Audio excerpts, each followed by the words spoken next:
Good afternoon, everybody. My name is Justin Charlton Jones. I'm one of the coaches in the No Limits community, and today we're talking about employee performance and talent management.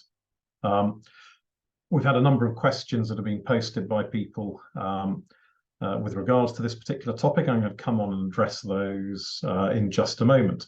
Looking at the in fact, what I'll do is I'll tell you the questions I've been asked. I'm going to then talk to you in more general terms about employee performance and talent management, and then we'll address some of the questions very specifically and look at a few other issues as well.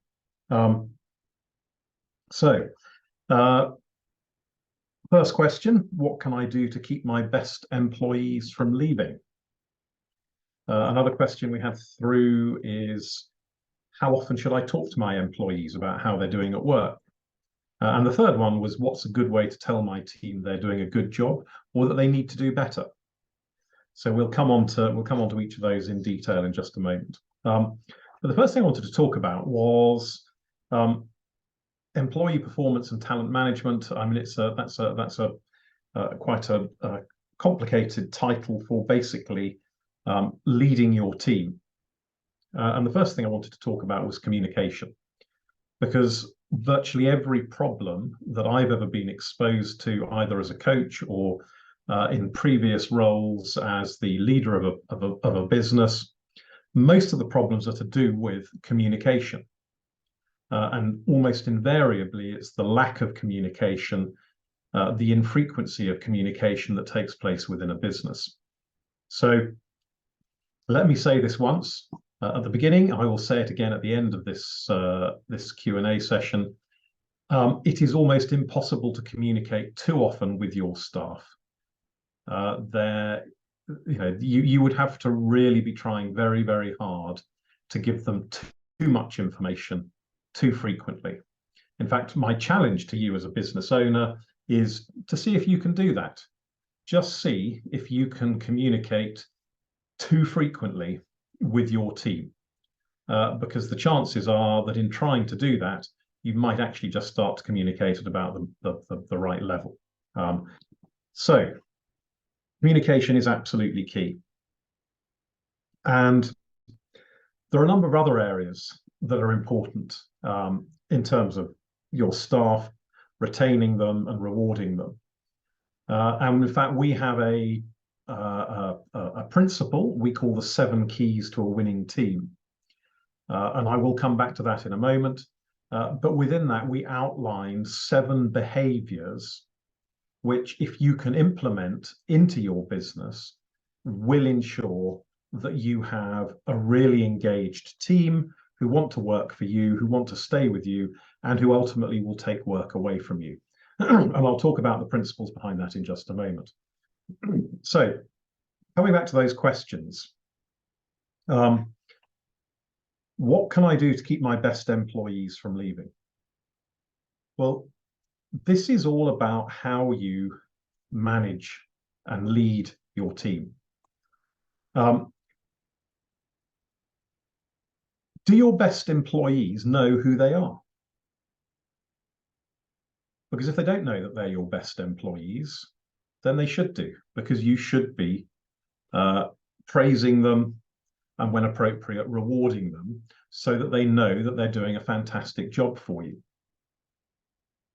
Now, some people might say, well, that's all very well, but if I keep telling everybody how wonderfully well they're doing, all they're going to do is feel that they've got leverage over me, and they'll start asking me for more money, or they'll start threatening to go somewhere else unless I can give them more. Well, they could do, but they won't do that if you engage with them, if they genuinely feel as though they're part of the team. And if you're communicating with them as frequently as you probably should be communicating with them, you'll know that they've got these issues long before they come to you and say, do you know what, I've got a better offer, I'm going to go and work for somebody else. So what can I do to keep my best employees from leaving? Well, the first thing I want to talk about, which is the first principle in our 7 keys to a winning team, is leadership. Do you as a business owner understand the distinction between leadership and management? They're both absolutely critical to the success of your business, but they focus on 2 different aspects of your team. Management is about having competent and productive people. It's about getting things done. It's about the process. So it's about clarity in terms of what people's roles are. It's about having measurement systems in place to record how well people are performing, how productive they are. It's about having the right systems in place so that you can increase the efficiency and the competence of the team. And it's about training, making sure that everybody is able to do all the things that you want them to do. Leadership is different. Leadership is about, if management is about the brain, leadership is about the heart. And leadership is about creating passionate and focused people within your business. So it's about recruiting the right people. You know, the first rule to creating a team is having the right people in the right place. Far too often I see businesses which don't have a recruitment process. They simply put a job ad out there, they wait for CVs to come in, they interview somebody and they offer them a role. That is not the way to recruit. And if you do that, you will simply end up with the wrong people. So think about your recruitment process. But once you've got people on board, leadership is about inspiring them. It's about making them want to come on the journey with you. And you can only do that if you communicate with them so they understand what the journey is. And in fact, the second principle in our 7 keys to a winning team is about having a common goal, a goal that everybody understands. And the reason that's important is because if you want people to help you run your business, and that presumably is why you recruited them in the first place, they can only help you if they know what you're trying to achieve, what the business's ultimate goal is, what its specific quarterly goals are. Because if they know what they are, then they can independently take action to move the business in that direction. If they don't understand what the goal is, then they're always going to be asking you what to do next, because otherwise they can't work out where to go for themselves. So communicating, having focus, having a common goal, and also congratulating. And we'll talk about that in a moment. We had there was a question about how often should I talk to my employees about how they're doing. People need to be rewarded. They need to be praised. We, as human beings, we all love praise. And so the more you do that with your team, the better they're going to feel. But obviously do it in a meaningful way, not just a box ticking way. So coming back to this question about what can I do to keep my best employees from leaving? If they are engaged, if they understand the purpose of the business, they understand what their role is in the success of the business and the direction that you're taking it in, if they are inspired to follow you, then they're not going to want to leave, because they will understand the journey that they're going on and they will see the potential for the business. So if you're able to share your goals in terms of the growth plans that you have, things that you're planning to do, people will see, actually, I want to stay here because I can see this business is going to grow. And if the business grows, that creates career progression opportunities for me. It also creates the opportunity, if the company's making profits, to pay more. So very often, the reason that people leave is because they can't see progression. They can't see the opportunities that might be available to them. They're perhaps unhappy with the amount of money they're being paid, and they don't understand how they can make more money. So coming back to the very first point I made, it's about communication. If you are talking to all of your employees, and I appreciate that it depends on the size of your business, but if you talk to them all on a regular basis and you actually have informal chats with them about how things are going, what they're concerned about, etc., then you will understand whether or not they're dissatisfied. They will start to open up to you. If you only ever have that conversation once or twice a year in a formal review session, then you're not going to pick up on the day-to-day tensions or issues that are prevalent in the workplace. So how do I keep my best employees from leaving? First of all, communicate with them. Make sure they understand what the opportunities are within the business for them to thrive. but also make sure that they have a personal development plan. So the seventh principle of or the seventh key to the winning team is continuous learning. Every single person in your team, you should be having a conversation with them at least once a quarter about their training and their development. And that's important, not just because you don't want them to leave, you want them to stay, but it's important because you employ a team of people to do the things that you either don't have the time to do or that you don't want to do. And ultimately, if you work with Actioncoach and we take you through to the ultimate goal of our coaching, which is to create a commercial profitable enterprise that works without you, your team are there for you to delegate to. They're there to take stuff away from you. And the more they do that, the more freedom you have, the more time you have to choose what you want to do and how you want to run the business. So you can stop them from leaving by communicating with them. You can stop them from leaving by making it very clear what their career progression is likely to be within the business. Explain to them what your plans are for the business and how they fit into it. If you can say to them, well, look, we're planning to grow this particular department, or we're introducing this new product in the next 6 months, that's going to create an opportunity for a new management role, and we're thinking that you might be the right person for that. Well, then you've answered their question about where does the role lead for them. So ultimately, it comes back to communication. If they understand what's happening in the business, if they understand where you're going, they understand what the potential is, and you regularly review their career progression in terms of the training that they need in order to go forward, and also the opportunities that might be available to them, then it's unlikely that they will want to leave. So the second question we were posed was, how often should I talk to my employees about how they're doing at work? Well, I think you know the answer to that already. The short answer is as often as possible. As a rough rule of thumb, if you are criticizing somebody, and we have to criticize people from time to time, because they may not have done quite what they were asked to do, or they may not have done it to a sufficiently high standard. Always remember, try to praise twice as often as you criticize. And that way, you will start to stop people feeling that all you ever do is tell them off or criticize their work. So talking to people on a regular basis, and I'm sure you've heard the phrase management by walking about. Depending on the nature of your business, if you have an office or you have a factory, you have a place of work where most of your team come together, then you should try and make a point of spending half an hour to an hour every week just walking around the office, just chatting to people, saying hello, having a conversation, finding out what's going on. And once they've opened up and you've initiated a bit of a conversation with them, now you can ask them the slightly more personal questions about, how's work going at the moment? Is there anything that we could do to help you?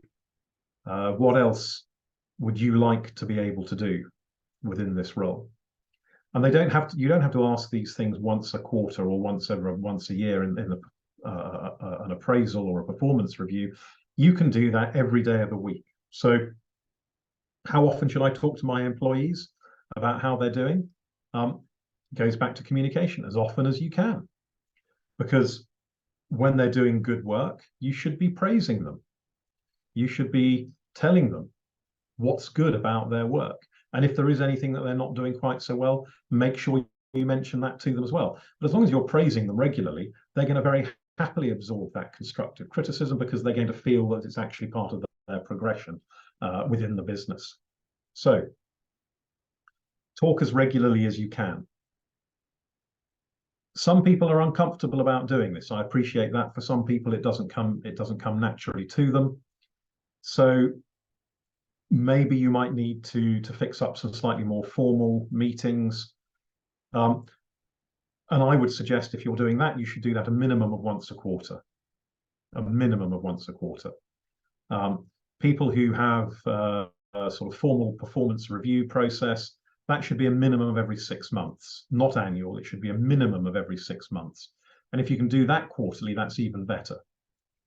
When we work with our clients in Action Coach, we work on 90-day planning cycles. You will have a 90-day action plan for your business, which will help you to achieve your goals for that particular quarter. In an ideal world, your employees should have a similar 90-day planning cycle. You should be talking to them every quarter about what their personal goals are for that quarter, getting them to write their own action plan, and then basically catching up with them every so often during the course of that quarter to find out how they're progressing and that they are actually implementing the plan that they've drawn up. So that brings me on to the final question that was posed to us. What's a good way to tell my team they're doing a good job or they need to do better? Well, I think we've more or less answered that with the the comments that I made previously. The best way to tell people that they're doing a good job is to just tell them. You know, it's not difficult. Call a spade a spade. If they've done something well, tell them they've done it well. If they need to do better, tell them, but be constructive about the way in which you tell them. Don't just tell them that they're rubbish or they did a bad job. Tell them why it was bad. Tell them how they could do it better next time. Make sure that they understand it and you give them the opportunity to remedy it the next time they approach that particular type of problem. There is nothing worse than offering criticism to somebody without actually providing them with the means to then do it better next time. So just have a conversation. That's the best way to tell your team they're doing a good job. Another thing you can do if you want is to introduce formal sort of employee recognition schemes. This tends to be more prevalent in larger businesses, but a lot of them will have recognition schemes where people's hard work, effort, results, achievements are rewarded on a regular basis, and that can be in the form of all sorts of different things. It can be in the form of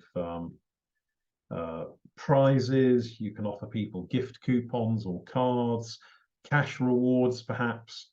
You can offer them holidays or hotel stays. You can offer them a free lunch or dinner, points that they can put towards something.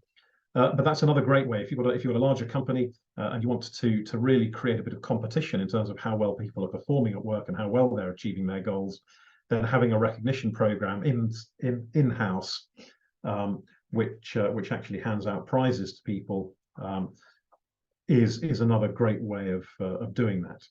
But that does not replace the day-to-day informal recognition that you offer to your staff when you see them and when you know that they've done a good job. So I'm conscious of time. We've got another 9 minutes. I just want to come back to the 7 keys to a winning team, because I think if you understand the principles in this in this approach, then none of these problems should actually arise. If you're not familiar with the 7 keys to a winning team, then ask one of the coaches to talk to you about it. But just going back to it, the 7 principles that we include in here, the first one we've talked about is strong leadership. And leadership, as we said, is about inspiration. It's about passion. It's about bringing people with you on the journey. Strong leadership is not about being a tyrant, by the way. So don't make that mistake. The second area in the 7 keys for winning team is having a common goal.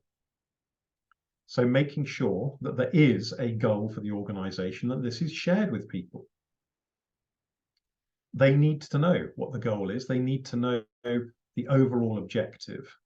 And this will very often be driven by your vision, your mission for the business. And if you haven't got a vision and a mission, then you should get one, because otherwise, how do you know what to do every day when you get into work? What is it you're trying to create? And whatever this common goal is, it should be inspiring. It should be engaging. It needs to act as a driving force to encourage both you and your team in their daily activities to move towards it. Now, the third aspect of the 7 keys to a winning team, we call the rules of the game. And this is really about delegation and process. If you wanted to go out and play a game of rugby, and you've never seen one before, or never played it before, until somebody tells you what the rules are, you will continually be asking your captain, well, what do you want me to do? And that's a little bit like your employees. If they don't know what the rules of the game are in your business, they will continually be asking somebody what to do rather than using their initiative and getting on with the things that they know that they should be doing. So tell them the rules of the game. You know, there's a white line all the way around the pitch. You're not allowed to step over it, otherwise you lose possession. You're out of play. The ball has to be thrown backwards or kicked forwards, and you need to stay behind the ball, otherwise you'll be offside. As soon as people know the very basic rules of the game, they can then start to play it. And the number of times they need to ask you what to do next will start to diminish because they understand the rules. So think about that. And ideally, the rules will form part of your company culture. Your company culture, and ideally, you should have a set of values that are written down that both you and your customers and your prospective customers can see. Those values help to set the rules of the game. Now, another area after that is the action plan. I talked about this previously. You have an action plan for your business in terms of the goals you want to achieve every 90 days. In an ideal world, you share that plan with your team so they know what they're trying to do, but they can create their own action plan so that they have their own specific goals that are going to contribute to that bigger goal that they work towards each quarter as well. Now, the fifth element of the 7 keys to a winning team is supporting risk-taking. So I said earlier that one of the reasons you employ people is to take work away from you. It's to get people to do the things that you don't want to do or that you don't have the time to do. And they can only do that if they're allowed to use their initiative and they're allowed to make decisions on their own. So in an ideal world, you need to encourage your staff to make decisions for themselves regularly, even when they first join, when they're in the most junior position in the business. Encourage them to use their initiative and to make decisions. Because if that becomes part of the company culture, they will always be pushing the boundaries. They will always be pushing forwards. If you don't let them take risks, your business is going to lag behind. You're going to have a conservative, risk-averse culture, and that type of culture always leads to slow, unspectacular progress. And we talked about how do we keep our best employees from leaving. If you create a company culture which is conservative, which is risk-averse, which doesn't encourage risk-taking within the rules of the game, those people are going to leave because they're the ones who will be most sensitive to that. And remember, a happy, vibrant company is one that people prefer to do business with. So allow people to use their initiative, allow them to take risks, but obviously you only want them to take risks that are proportionate and where the impact of a wrong decision or an incorrectly applied decision is not going to have catastrophic consequences for your business. We don't want any Nick Leesons lurking in your company. The sixth key to a winning team is 100% involvement and inclusion. If you are doing the things we've just talked about, and in particular, if you are communicating with your team, you're praising them, they understand the goals, they will feel involved and they will feel included. Communication will do that. But make sure that you do, because the easiest way for team members to become disgruntled, to potentially become disengaged, and in the worst scenarios actually potentially dangerous to your business, is if they're not engaged, if they're not included, if they don't feel that they have the opportunity to contribute to the business. So we talked talked about talking to people, asking them questions. Always ask your staff for their opinions. And when they give their opinion, make sure you listen to them and that they can see that you've listened to them. Because they will feel involved. They will feel included. And then the very last part of the 7 keys to a winning team, the last principle, is continuous learning. And again, we mentioned this very early on. Everybody in your business should have a continuous learning plan, even if they have no ambition, even if you know that they are quite happy doing what they're doing and they don't want to do anything else. There may still be something that they could learn that could enable them to do their job better. And so always talk to them about it. Every time you have an appraisal or a performance review, and remember, you're doing this minimum of every 6 months, you need to talk to them about their possible progression or their ability to improve their skill set and what sort of training and learning would enable them to do that. A really simple thing, and this doesn't involve an awful lot of money, give your staff books to read. There are thousands of really good business books available out there on every topic under the sun. I'm